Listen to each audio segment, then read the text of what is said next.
ಈ ಆಪರೇಷನ್ ಸಿಂಧೂರ್ ಶುರುವಾಗೋದಕ್ಕೂ ಮುಂಚೆ ಭಾರತ ಪಾಕಿಸ್ತಾನದ ವಿರುದ್ಧ ಒಂದು ರಾಜತಾಂತ್ರಿಕ ಯುದ್ಧವನ್ನ ಸಾರುತ್ತೆ. ಅದರ ಭಾಗವಾಗಿ ಪಾಕಿಸ್ತಾನಿಗಳು ಇಲ್ಲಿ ಇರೋಂಗಿಲ್ಲ.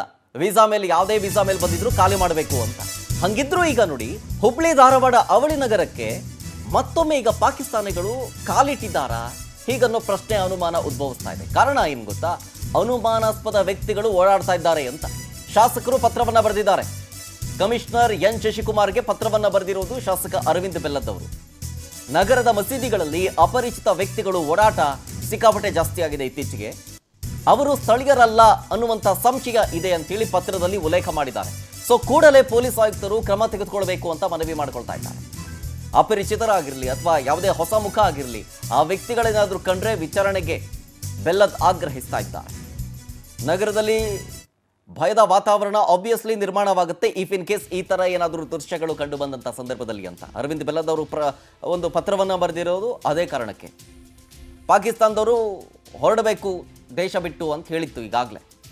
ಯಾವುದೇ ಬೇರೆ ಬೇರೆ ವೀಸಾಗಳ ಮೇಲೆ ಬಂದಿರ್ತಾರಲ್ಲ ಅವರೆಲ್ಲರೂ ಹೋಗಬೇಕು ಅಂತಿತ್ತು. ಆಮೇಲೆ ಒಂದಷ್ಟು ಜನ ಒಳ ನುಸುಳಿದ್ರು.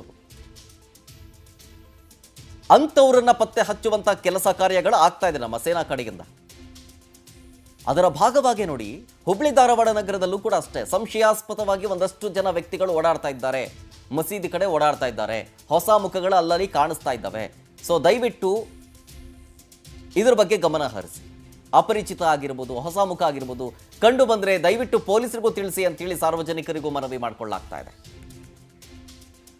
ಡೀಟೇಲ್ಸ್ ಕೊಡ್ತಾರೆ ನಮ್ಮ ಪ್ರತಿನಿಧಿ ರವಿಕುಮಾರ್. ಫೋನ್ ಸಂಪರ್ಕದಲ್ಲಿ ಜಾಯ್ನ್ ಆಗ್ತಿದ್ದಾರೆ. ರವಿಕುಮಾರ್, ಈಗ ಅರವಿಂದ್ ಬೆಲ್ಲದ್ ಅವರು ಪತ್ರ ಬರೆದಿರೋ ವಿಚಾರಕ್ಕೆ ಸಂಬಂಧಪಟ್ಟಂತೆ ಈಗ ಅನುಮಾನ ಮೂಡ್ತಾ ಇದೆ, ನಗರದಲ್ಲಿ ಇದ್ದಾರಾ ಪಾಕಿಸ್ತಾನಿಗಳು ಅಂತ?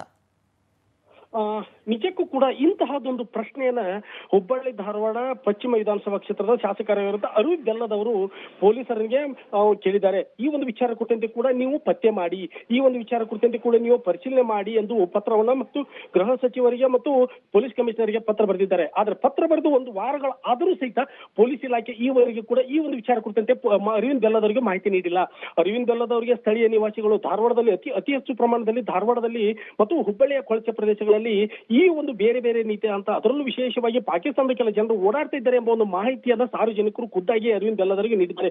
ಈ ಒಂದು ವಿಚಾರ ಕುರಿತಂತೆ ಕೂಡ ಅರವಿಂದ್ ಬೆಲ್ಲದ್ ಅವರು ಪರಿಶೀಲನೆ ಮಾಡಿದಾಗ ಇದು ಒಂದು ನಿಜಕ್ಕೂ ಕೂಡ ಅಕ್ಷರಶಃ ಸತ್ಯವಾಗಿದೆ ಎಂಬ ಒಂದು ಮಾಹಿತಿಯನ್ನು ಅರವಿಂದ್ ಬೆಲ್ಲದ್ ಅವರು ಹೇಳಿದ್ದಾರೆ. ಹೀಗಾಗಿ ಎಲ್ಲ ವಿಚಾರಗಳನ್ನು ಗಂಭೀರವಾಗಿ ತೆಗೆದುಕೊಂಡಿರುವಂತಹ ಅರವಿಂದ್ ಬೆಲ್ಲದ್ ಅವರು ಸದ್ಯ ಗೃಹ ಸಚಿವರಿಗೆ ಪೊಲೀಸರಿಗೆ ಪತ್ರವನ್ನು ಬರೆದಿದ್ದು ಈವರೆಗೆ ಕೂಡ ಯಾವುದೇ ರೀತಿಯಂತ ಸ್ಪಂದನೆ ಸಿಕ್ಕಿಲ್ಲ. ಇನ್ನೊಂದು ಕಡೆ ದೇಶವ್ಯಾಪಿ ಕೂಡ ಸಾಕಷ್ಟು ಪ್ರಮಾಣದಲ್ಲಿ ದೇಶಕ್ಕೆ ಮತ್ತು ರಾಜ್ಯಕ್ಕೆ ಅಕ್ರಮವಾಗಿ ಬೇರೆ ಬೇರೆ ದೇಶದವರು ಮತ್ತು ರಾಜ್ಯದವರು ವಲಸೆ ಬಂದಿದ್ದಾರೆ ಎಂಬ ಒಂದು ಮಾಹಿತಿಯ ನಡುವೆಯೂ ಕೂಡ ಇಂತಹದೊಂದು ಜನಪ್ರತಿನಿಧಿಗಳು ಪ್ರಶ್ನೆ ಎತ್ತಿದ್ದು ಸಾಕಷ್ಟು ಅನುಮಾನಗಳಿಗೆ ಕಾರಣ ಆಗಿದ್ದು, ಪೊಲೀಸರು ಇದಕ್ಕೆ ಮತ್ತು ಜಿಲ್ಲಾಡಳಿತವು ಕೂಡ ಇದಕ್ಕೆ ಉತ್ತರಿಸಬೇಕಾಗಿದೆ. ಶರತ್ ಪ್ರಮುಖವಾಗಿ ಈ ಹಿಂದೆ ಕೂಡ ಕಳೆದ 15 ದಿನಗಳಿಂದ ನಗರದಲ್ಲಿ ಒಂದು 5 ವರ್ಷದ ಬಾಲಿಕೆಯ ಒಂದು ಕೊಲೆ ಪ್ರಕರಣದಲ್ಲಿ ಬಿಹಾರದ ಮೂಲದವನು ಆ ಒಂದು ಬಾಲಿಕೆಯನ್ನ ಕೊಲೆ ಮಾಡಿದ್ದ. ಇವೆಲ್ಲ ವಿಚಾರಗಳನ್ನ ಪರಿಶೀಲನೆ ಮಾಡ್ತಾ ಇದ್ದಾರೆ. ನಿಜಕ್ಕೂ ಕೂಡ ಅರವಿಂದ್ ಬೆಲ್ಲದ್ ಅವರು ಎತ್ತಿರುವಂತಹ ಪ್ರಶ್ನೆ, ಈ ಒಂದು ಹುಬ್ಬಳ್ಳಿ ಮತ್ತು ಧಾರವಾಡದಲ್ಲಿ ಅಕ್ರಮವಾಗಿ ಪಾಕಿಸ್ತಾನ ಸೇರಿದಂತೆ ಬೇರೆ ಬೇರೆ ದೇಶದವರು ಇದ್ದಾರೆ ಎಂಬ ಒಂದು ಅನುಮಾನ ಹುಟ್ಟಿ ಹಾಕಿದ್ದು, ಇದಕ್ಕೆ ಪೊಲೀಸ್ ಇಲಾಖೆ, ರಾಜ್ಯ ಸರ್ಕಾರ, ಜಿಲ್ಲಾಡಳಿತ ಉತ್ತರಿಸಬೇಕಾಗಿದೆ. ಶರತ್, ಥ್ಯಾಂಕ್ ಯು ರವಿಕುಮಾರ್ ಡೀಟೇಲ್ಸ್ಗಾಗಿ.